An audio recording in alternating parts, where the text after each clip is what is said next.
इस लेक्चर में हम इम्पोर्टेंट लिटरेरी टर्म्स डिस्कस करेंगे और फर्स्ट टर्म है जी एक्ट।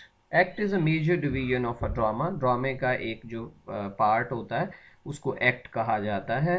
और जो एक ड्रामा है उसमें मुख्तलिफ एक्ट्स होते हैं। कुछ एक्ट वन एक्ट ड्रामाज होते हैं, जिस तरह मेलो ड्रामाज होते हैं। कुछ टू एक्ट्स होते हैं कि में 3, 4, 5, 6। इनकी कोई पर्टिकुलर लिमिट तो नहीं है। यानी ड्रामा का एक पार्ट जो होता है उसको एक्ट कहा जाता है। Then number 3 is antithesis, is a contrast और पोलैरिटी इन मीनिंग। यानी एंटीथेसिस कहते हैं मीनिंग में कंट्रास्ट आ जाना, एक बात और है और उसके उलट कोई बात हो। एलूजन कहते हैं जी, allusion is a reference to an idea, place, person और text existing outside the literary work. यानी जो हो रहा है रेफरेंस, आप समझ रहे, एलूजन मीन्स अ रेफरेंस। उसके बाद एलेग्री है जी, that has an implied meaning. Implied का मतलब होता है उसके अंदर हिडन, या फिर आप ये समझ लें कि डबल मीनिंग हो, सरफेस मीनिंग और हो और उसका एक्चुअल मीनिंग जो है वो और हो। लेकिन इसकी क्वालिटी ये होती है कि इसको सरफेस मीनिंग पे अगर पढ़ा जाए तो फिर भी इक्वली इंजॉयबल हो ये चीज़। देन है जी alliteration. Alliteration is the repetition of a consonant in two और मोर वर्ड। 2, 3, 4, 5, 6 एक ही लाइन में वर्ड्स एक ही लेटर से स्टार्ट हो रहे हों तो उसको हम एलिट्रेशन कहते हैं। बैलेड। और कौन सी पोइट्री जो थी वो एलिट्रेटिव थी, जो ओल्ड इंग्लिश की पोइट्री है वो एलिट्रेटिव थी। और उसमें कैनिंग की टेक्निक बहुत ज़्यादा इस्तेमाल होती है, जो ओल्ड इंग्लिश है डार्क एजेस में जो इस्तेमाल होती है। उसके बाद है जी blank verse. Verse is written in iambic pentameter without any rhyme pattern और called blank verse. Blank verse हमने बहुत सुना कि ब्लैंक वर्स होती क्या है। तो ये आयम्बिक पेंटामीटर में होती है और इनमें कोई राइम पैटर्न नहीं होता। ब्लैंक वर्स में बहुत कुछ लिखा गया। देन है जी क्लासिकल का क्या मतलब है। हम अक्सर ये टर्म देखते हैं जी, classical. Classical classical means any writing that conforms to the rules and modes of old Greek and Latin writings। यानी conform का मतलब जो according to होती है old Greek and Latin writings जो है उन जैसी हो, या इसकी एक दूसरी डेफिनेशन ये कि अपने ज़माने में ये सबसे बेहतर हो, the best in some age. इसको हम ये भी कह सकते हैं the best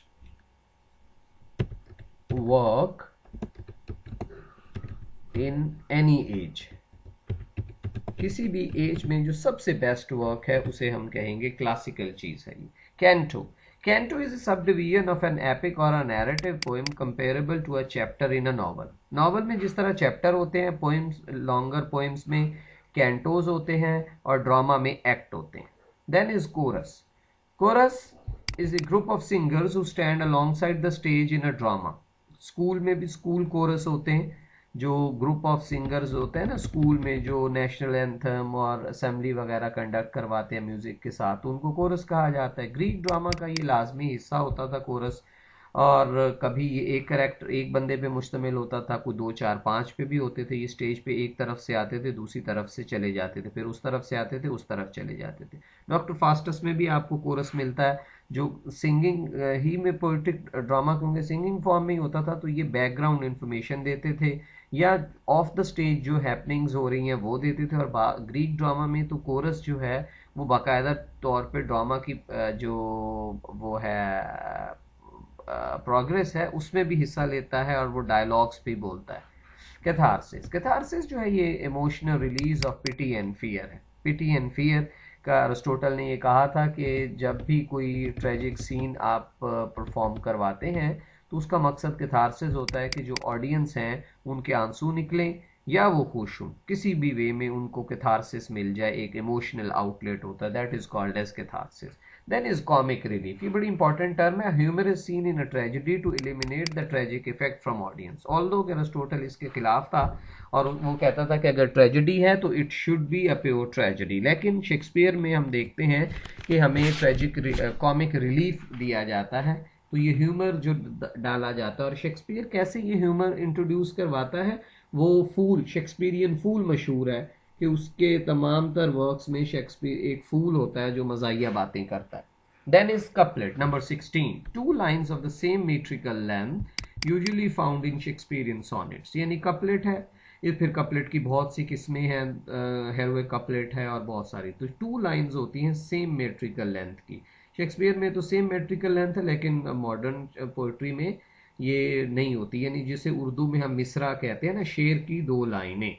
catastrophe, catastrophe is the downfall of the protagonist in a tragedy according to Aristotelian definition. Catastrophe जो होता है ये डाउनफॉल होता है जब जो प्रोटैगोनिस्ट है या हीरो ऑफ ट्रेजेडी है वो डाउनफॉल की तरफ जाता है। देन इज डाइडेक्टिक, डाइडेक्टिक कहते हैं जी नसीहत को। Moral teaching is didacticism is a moral teaching and instructing its readers। ठीक है, मॉरल टीचिंग जिसमें हम मोरालिटी टीच करते हैं उसको डायडेक्टिक कहते हैं किसी भी वर्क को। देन इज डिक्शन, डिक्शन कहते हैं जी selection of words in literary work. किसी भी वर्क में डिक्शन जो है उसका मतलब होता है सिलेक्शन ऑफ वर्ड्स, लैंग्वेज आप समझ लें, सेंटेंस की अरेंजमेंट या सेंटेंस का जो स्टाइल है। वर्ड्सवर्थ की थ्योरी ऑफ पोएटिक डिक्शन भी मशहूर है। तो diction means the style, poetic वो लैंग्वेज का जो स्टाइल है। Then is dialect, dialect is the language of particular district class और अ ग्रुप ऑफ पीपल। यानी डायलेक्ट जो होता है ये लहजा होता है जो मखसूस लोग जो है वो बोलते हैं, इसको डायलेक्ट कहते हैं। Then is dramatic monologue, dramatic monologue क्या होता है जी? In a poem when a single person speaks along with और without an audience is called dramatic monologue. Dramatical या ड्रामेटिक मोनोलॉग इसको कहते हैं। माई लास्ट डचेज है जिस तरह ब्राउनिंग की, ब्राउनिंग जो है वो ड्रामेटिक मोनोलॉग के लिए मशहूर है। इसमें क्या होता है कि एक सिंगल स्पीकर जो है वो बोल रहा होता है विद और विदाउट एन ऑडियंस, ऑडियंस का होना इसमें ज़रूरी नहीं है। उसके बाद difference between drama and novel, ये इंपॉर्टेंट बात है, इंटरव्यू का क्वेश्चन है। ये क्वेश्चन इस तरह के पूछे जाते हैं कि ड्रामा क्या होता है। तो ड्रामा जो है although it is written but it is written and it is meant to be performed, whereas a novel is meant to be read। Novel पढ़ने के लिए लिखा जाता है, ड्रामा परफॉर्म करने के लिए लिखा जाता है। This is the difference. Then 24 पे difference between paragraph and stanza, ये क्या चीज़ है जी?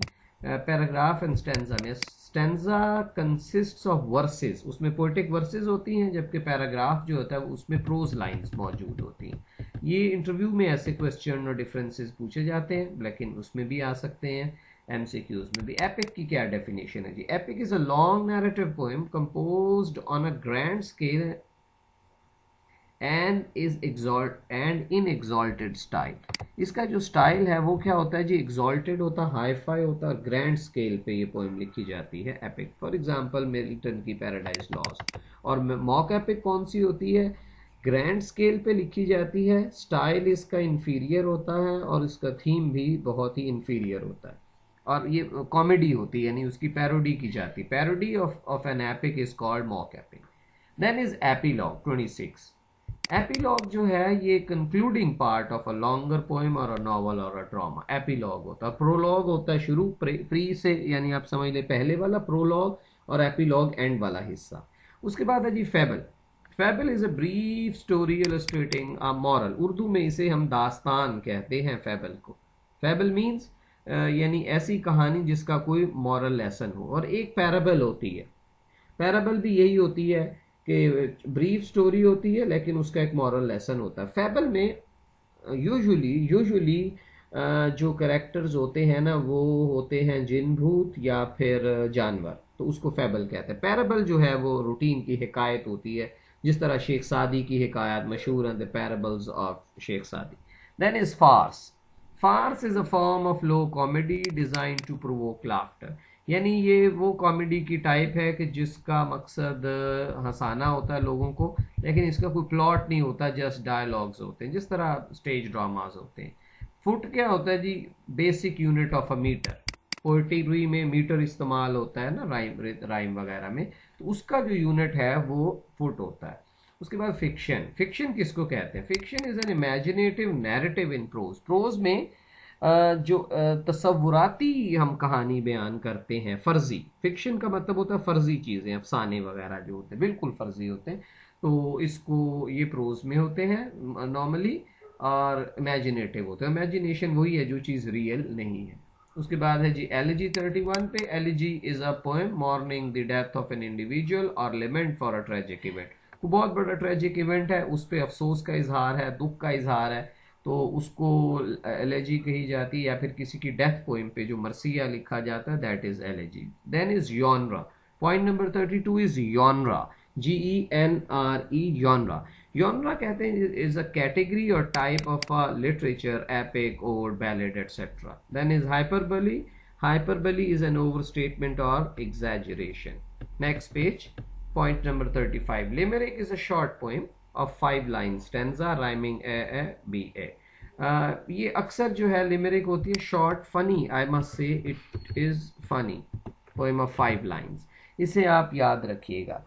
अच्छा, हाइको में और लिमेरिक में थोड़ा सा ना मसला हो जाता है कि 5 लाइन की है या 3 लाइन की. हाइको जो है वो 3 लाइन की, और आप उसका एक निमोनिक ये बना लें कि एच में क्योंकि 3 डंडे होते हैं 2 साइडों पे और एक दरमियान में, तो हाइको की भी 3 लाइंस होती हैं और वो जैपनीज ओरिजिन है. लिमेरिक जो है इसमें 5 लाइंस होती हैं. Then is a lyric. Lyric किसे कहते हैं? Point number 36. A lyric is a short poem expressing a simple mood. It is usually personal and musical. Keats odes हैं, वो लिरिकल लिरिक्स हैं. ओड्स जो होती हैं वो लिरिक्स ही होती हैं. Linguistics is the scientific and the systematic study of language. Linguistic does not mean the study of English language, means any language. Urdu linguistics हो सकती है और German linguistics हो सकती है. It can be even French linguistics or English linguistics. Melodrama क्या होता है जी? A highly sensational drama with happy ending. इसमें ending जो होती है वो normally हैप्पी होती है, लेकिन ये सेंसेशनल होता है, थ्रिल्ड होता है और ब्लड शेड होता है. स्पेनिश ट्रेजिडी टॉमस किड की. लेकिन नॉर्मली जो मॉडर्न कॉन्सेप्ट है मेलोड्रामा का, वो तो ये है कि मेलोड्रामा में सिंगल एक्ट ड्रामाज होते हैं जो मॉडर्न ड्रामाज हैं. अदरवाइज जो ये टॉमस किड की स्पेनिश ट्रेजिडी, इसे रिवेंज ट्रेजिडी भी कहा जाता है, सेनिकन ट्रेजिडी भी कहा जाता है, क्योंकि it is based on the Seneca's model. Seneca जो था वो रोमन प्लेरेट था. Metaphysical poetry. मेटाफिजिकल पोइट्री आपको पता है जॉन डन ने लिखी थी, एंड्रयू मार्वेल ने लिखी थी, इब्राहिम काउले था. और meta means beyond and physical is related to body. Beyond the physical nature of things, जिसमें बिल्कुल ये अजीब गरीब बेतुकी बातें हों, सिंबल हाई फाई सिम्बोलिज्म हो, कंसीट्स हों, मेटाफर्स हों और सिमिलीज हों और शो ऑफ लर्निंग हो. तो डॉक्टर सैमुअल जॉनसन ने इन पोइट्स को नाम दिया था मेटाफिजिकल्स का. Otherwise, they themselves did not apply these label, nor did they use these label to describe themselves. ये उनकी डेथ के बाद कोई 50-100 साल बाद doctor Samuel Johnson gave them the label of metaphysical poetry. Then is mock epic 40. It is a long satirical poem dealing with the trivial theme, the rape of the log by Alexander Pope. I have already discussed this mock epic. Then is metaphor. A metaphor is an implicit comparison between two different things. Implicit मसलन हम कहते हैं implicit का मतलब होता है hidden, explicit का मतलब होता है clear. तो hidden comparison ये कैसे होता है? ये इस सेंस में होता है कि आप कहते हैं he is a loin, उसकी ब्रेवरी की वजह से आप उसे he is loin कहते हैं. This is metaphor. उर्दू में इसको इस्तारा कहते हैं. और अगर आप कहते हैं he is brave like a lion, तो ये सिमिली हो जाएगी. Then is metre. मीटर क्या चीज़ है? The recurrence of similar stress pattern in some lines of a poem. यानी जो स्ट्रेस पैटर्न सिमिलर जहाँ पे आ रहा हो तो वो, और वो बार बार रिकर हो रहा, रिकरेंस उसकी हो रही, तो उसे मीटर कहता है. Then novel is a long prose narrative fiction with plot and characters. A long prose narrative.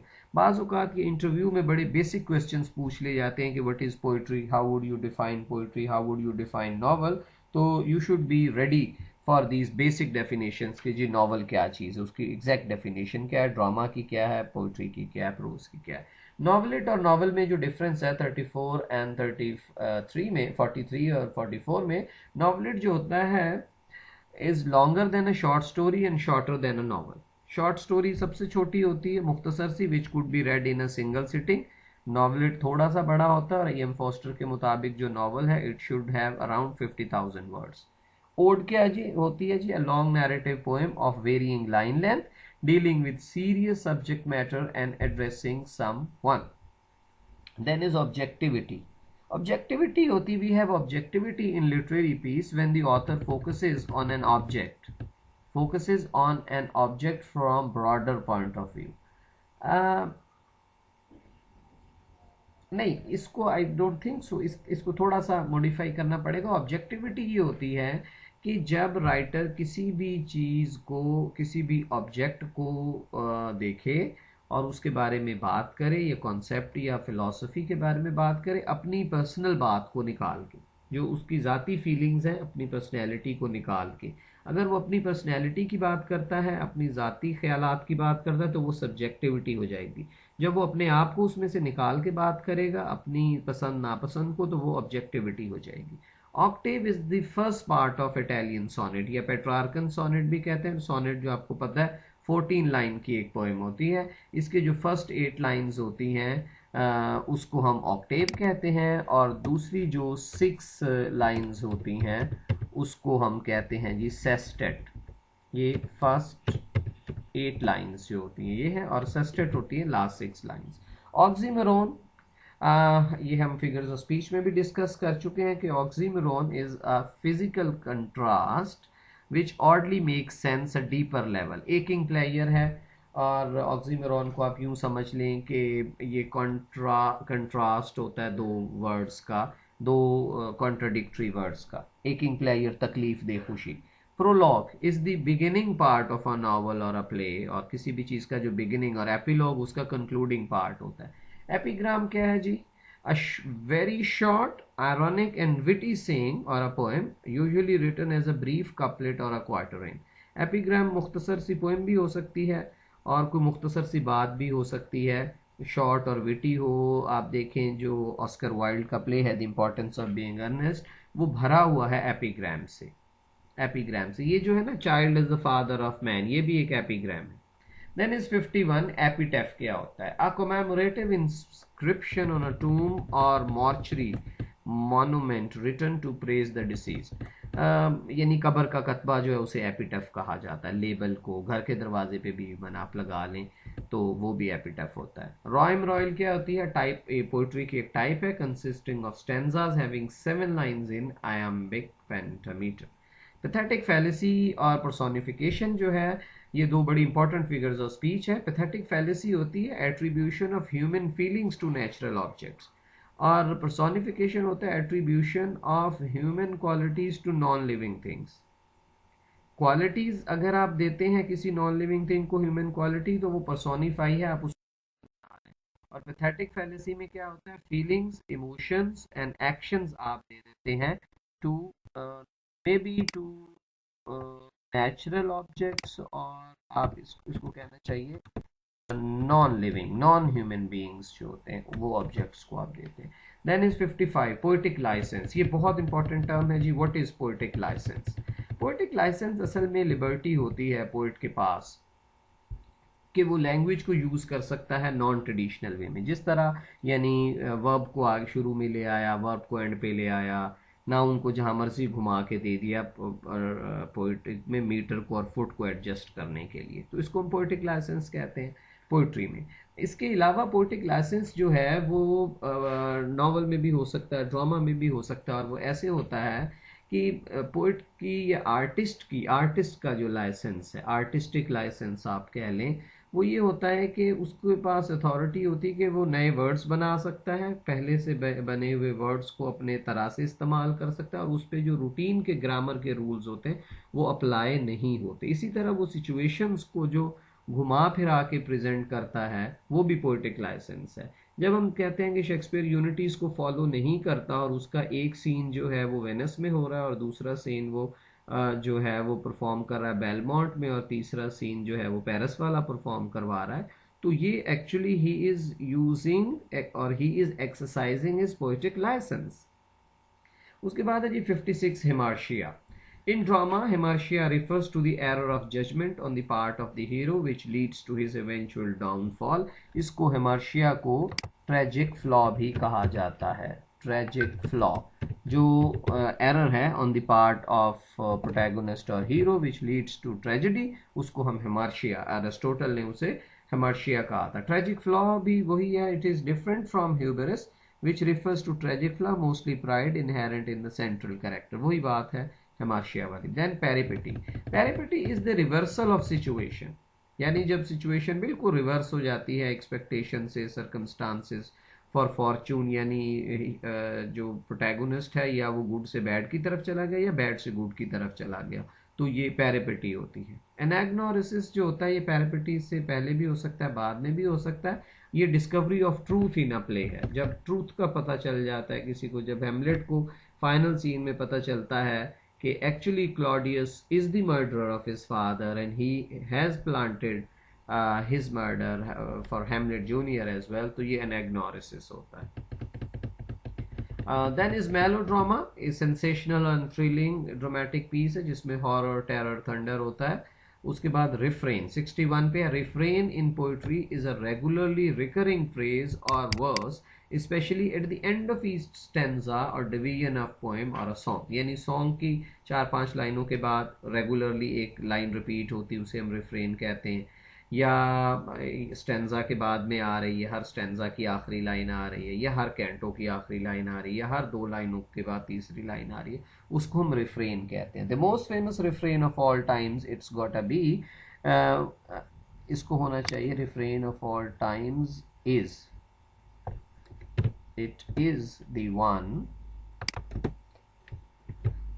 from T.S. Eliot's The Love Song of J. Alfred Prufrock, in the room women come and go talking of Michelangelo, ये बार बार repeat होती है line, तो इसको हम कहेंगे recurring line in a piece of poetry और in a poem, जो बार बार line repeat होती है। 62 देखिएगा जी, रेट्रिक क्या होता है? आर्ट ऑफ आर्ग्यूमेंट है जी, दलाइल, फसाहत व बलागत, किसी भी बात को किस अल्फाज में बयान करना है, इसको रेट्रिक कहा जाता है, किसी को कायल करने के लिए। ये जो स्पीचेस में इस्तेमाल किया जाता है वो रेट्रिक है, और एपिक पोइट्री में रेट्रिक इस्तेमाल होता है जिस स्टाइल में मिल्टन बात को लेकर जाता है।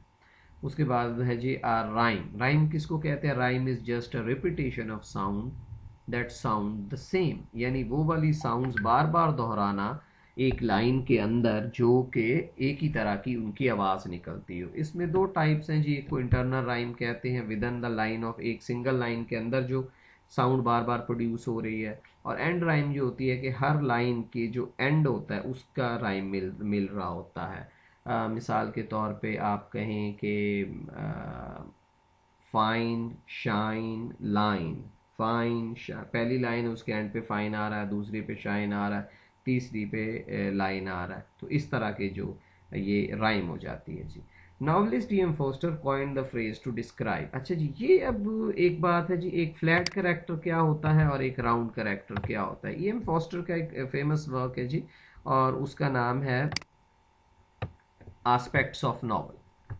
एस्पेक्ट्स ऑफ नॉवल में वो डिस्कस करता है कि जी राउंड करेक्टर वो करेक्टर होता है जो नॉवल की स्टोरी के साथ साथ चेंज होता है, और उसको हम प्रिडिक्ट नहीं कर सकते कि ये क्या करेगा आगे, अनप्रिडिक्टेबल होता है, तो वो राउंड करेक्टर है। और फ्लैट करेक्टर वो होता है जिसके बारे में पता होता है कि जी ये टाइप करेक्टर भी इसको हम कहते हैं, कि जो करेक्टर टाइप है, जिस तरह मुआशरे में वैसे लोग होते हैं, सारे वैसे ही होते हैं। फॉर एग्ज़ाम्पल, अगर आप समझ लें कि कोई भी मुआशरे का एक ऐसा एलिमेंट है जो सेम ही रहता हो, नॉवल में भी सेम है, तो वो फ्लैट करेक्टर होगा, उसके बारे में सबको पता है भाई ये ऐसे ही बिहेव करता है। सार्कासिज्म क्या होता है 65 पे? सार्कासिज्म ढका छुपा तंज होता है, तनकीद होता है, जब आप बात कोई और कहते हैं और उसका मतलब होता है, किसी शख्स ने कपड़े अच्छे नहीं पहने हुए, अजीब सा बेढंगा फैशन किया हुआ है, अनमैचिंग नहीं हो रही, तो आप उसे कहते हैं वाओ, आपका फैशन डिज़ाइनर कौन है? तो ये आपने सार्केस्टिक फ्रेज असल में इस्तेमाल किया है, सार्कासिज्म यूज़ किया है। 66 देखें जी, सेस्टेट जो है ये लास्ट 6 लाइंस होती हैं किसी सोनेट की, लाइक अच्छा सॉलरली और मोनोलॉग में क्या फ़र्क है? This is very important to understand कि सॉलरली और मोनोलॉग क्या होता है, या even dramatic monologue. Like a soliloquy की monologue is a speech delivered by a single speaker, दोनों ये सिंगल स्पीकर बोल रहे होते हैं, लेकिन डिफरेंस उन दोनों में ये है वो ऑडियंस का है। सॉलरली की में स्पीकर एक लंबी सी तकरीर करता है, वो अपने आप से बोल रहा है या फिर सामने बैठी हुई ऑडियंस से बोल रहा है, अपने आप से बोल रहा है ना, खुद कलामी। सॉलरली की है खुद कलामी, और मोनोलॉग है कि किसी बंदे से बोलना, आगे कोई आपके साथ सामने कोई करेक्टर मौजूद है but he is not speaking, वो चुप करके खड़ा हुआ और आप उसे एड्रेस करके बात कर रहे हैं। Soliloquy is not address to anyone, ठीक है, यानी मोनोलॉग जो है इज एड्रेस टू समवन, और whereas solely की is not addressed to any one, किसी को वो मुखातिब करके नहीं कर रहा, वो जस्ट खुद कलामी कर रहा है, he is talking to himself. लेकिन मोनोलॉग में he is talking to someone else, some other character. उसके बाद विलिंग सस्पेंशन ऑफ डिसबिलीफ है जी, पॉइंट 68। ये टर्म बुनियादी तौर पे इंट्रोड्यूस करवाई थी एस टी कॉलरिज ने बायोग्राफिया लिटरेरिया में 1815 में, और उसने ये कहा था कि it is putting aside our doubt or skepticism for the sake of a good story, good poetry, good joke को enjoy करने के लिए हम जो अपना शक है उसको थोड़ी देर के लिए एक साइड पे रख देते हैं। 69 in a story objective correlative क्या होता है? ऑब्जेक्टिव कोरिलेटिव की जो टर्म है it was in fact coined by T S. Eliot. T S. Eliot ने कॉइन किया था और इसने कहा था कि ये एक सेट ऑफ आइटम्स है, वर्ड्स है या सिचुएशंस है that when combined take a new meaning। मिसाल के तौर पे इसकी एक एग्जांपल ये हम बना सकते हैं कि आप जा रहे हैं और बारिश है, तूफान है, आंधी है और आपके घर की तरफ जाने वाली सड़क है और एक स्पेशल डे है, for example it is like Eid का कोई दिन है, तो आप जा रहे हैं। तो अगर ईद अलग होगी तो आपके जहन में ये फीलिंग नहीं आएगी। आप सदियों मतलब लाइफ में एक इवेंट में ऐसा हुआ, बहुत ज़्यादा डर गए और अंधेरी रात थी और आपने घर भी ज़रूर जाना था, लेकिन जब आपके जहन में कभी बारिश आएगी तो शायद वो सीन ना आए, कभी ईद का कॉन्सेप्ट आएगा तो वो ये डर वाला कॉन्सेप्ट नहीं आएगा। लेकिन जब बारिश, ईद, तूफान और अंधेरी रात इकट्ठी हो जाएगी तो फिर जो फीलिंग आएगी तो उसको हम ऑब्जेक्टिव कोरिलेटिव कहेंगे, क्योंकि बहुत से ऑब्जेक्ट्स मिलके कोरिलेट बन के they are referring to a different situation. यानी बारिश जब आप दिन में उसको बात कर रहे होंगे तो आपको उससे ज़रा भी डर नहीं लगेगा, क्योंकि वो सारे वर्ड्स इकट्ठे नहीं हो रहे हैं ना ईद इकट्ठी हुई ना रात इकट्ठी हुई। आपको उस वक्त डर लगेगा जब सारे वो वर्ड्स और आइटम्स इकट्ठे हो जाएंगे। तो इसको वो कहता है कि पोइट्री में स्पेशल इफेक्ट के लिए यूज़ किया जाता है। उसके बाद ओड की डेफिनेशन है, ये लिरिक पोइट्री है that sings the praises of the poem subject. Poem का जो भी सब्जेक्ट है, जिस तरह ओड टू नाइटिंगेल है तो उसमें नाइटिंगेल की तारीफें हैं, ओड टू ग्रेशियन अर्न है तो उसमें सारी ग्रेशियन अर्न की तारीफें हैं। A quatrain is the stanza with 4 lines. जिस तरह वर्ड क्वार्टर से जाहिर है, quatrain means a quarter, 4 line, 4 पे। अ न्यूलोजिज्म, न्यूलोजिज्म का मतलब है न्यूलोजिज्म का मतलब है new words coinage, new words बनाना। कैनिंग बड़ा इंपॉर्टेंट है। ये जो एंग्लो सैक्सन पोइट्री थी, डार्क एजेस की पोइट्री थी, इसमें कैनिंग का बहुत ज़्यादा इस्तेमाल होता था। कैनिंग ये होती है कि एक वर्ड है, फर्ज करें सी, उसको आप सी नहीं कहते, उसको आप कहते हैं वेल रोड, एक नया वर्ड बनाते हैं फिगुरेटिव सा, तो उसको आप ज़रा पोइटिक इफेक्ट के लिए जो है ना वो यूज़ कर लेते हैं। फॉर एग्जांपल आप कहते हैं वेल रोड या फिश पाथ सी के लिए, गॉड्स बीकन कहते हैं सूरज नहीं कह रहे, आप कह रहे हैं गॉड्स बीकन, बीकन रोशनी लाइट को कहते हैं, या रिंग गिवर आप कह लेते हैं किंग को। तो ये कैनिंग की टेक्निक है कि जिसमें आप एक नाउन की बजाय एक फिगुरेटिव फ्रेज यूज करते हैं। उसके बाद कंसीट है जी। कंसीट एक मेटाफर ही होता है, लेकिन इसमें जो कंपैरिजन होता है वो दो अनलाइक चीज़ों का होता है, बिल्कुल चीज़ें एक दूसरे से नहीं मिल रही होती, तो उसको आप कहते हैं कि ये कंसीट है। और फॉर एग्जांपल आप कहते हैं कि my heart is as broken down as is a car. अब बड़ा अजीब सा है कि कार को आप अपने हार्ट से रिजेम्बलेंस दे दें और वो भी पोइट्री में दे दें, तो ये कंसीट होगी। यानी एक बेतुका और ऑड किस्म का जो मेटाफर है उसको हम कंसीट कहेंगे, और ये कंसीट्स इस्तेमाल कौन करते थे? मेटाफिजिकल पोइट्स इस्तेमाल कर रहे होते थे। Then is denotation and connotation. क्या होता है? डेनोटेशन जो होता है स्टैंडर्ड डेफिनेशन होती है वर्ड्स की, जबकि कॉनोटेशन उससे जो जुड़ा हुआ कोई फीलिंग, कोई कॉन्सेप्ट, कोई एहसास, कोई इमोशन होता है। अ डेक्टाइल है जी 76 पे। Dactyl is foot of a poetry made up of 3 syllable. Dactyl जो होता है ये फुट होता है, इसमें 3 सिलेबल होते हैं, 1 स्ट्रेस्ड होता है और 2 अनस्ट्रेस्ड होते हैं। अच्छा जी, उसके बाद डिस्टोपियन लिटरेचर क्या होता है? यूटोपियन आपको पता है आइडियल होता है कि जिसमें हर चीज़ आइडियल लेवल पे डिस्कस की जाए, और डिस्टोपियन ये होता है कि जिसमें हर चीज़ आइडियल के उलट बयान की जाती है, नाइटमेयरिश किस्म की। नाइटमेयरिश यानी आप ये समझ लें कि वेरी अनप्लेजेंट किस्म की सिचुएशन पे की जाती है, यानी यूटोपियन होता है आइडियल एंड नॉन आइडियल और वेरी ग्लूमी किस्म की चीज़ हो। तो ये बहुत से नॉवेल्स हैं ऐसे, ये जो हक्सले का ब्रेव न्यू वर्ल्ड है वो भी डिस्टोपियन लिटरेचर, और बहुत से इस तरह के डिस्टोपियन लिटरेचर के वर्ड्स हैं। तो ये था हमारा लेक्चर ऑन लिटरेरी टर्म्स।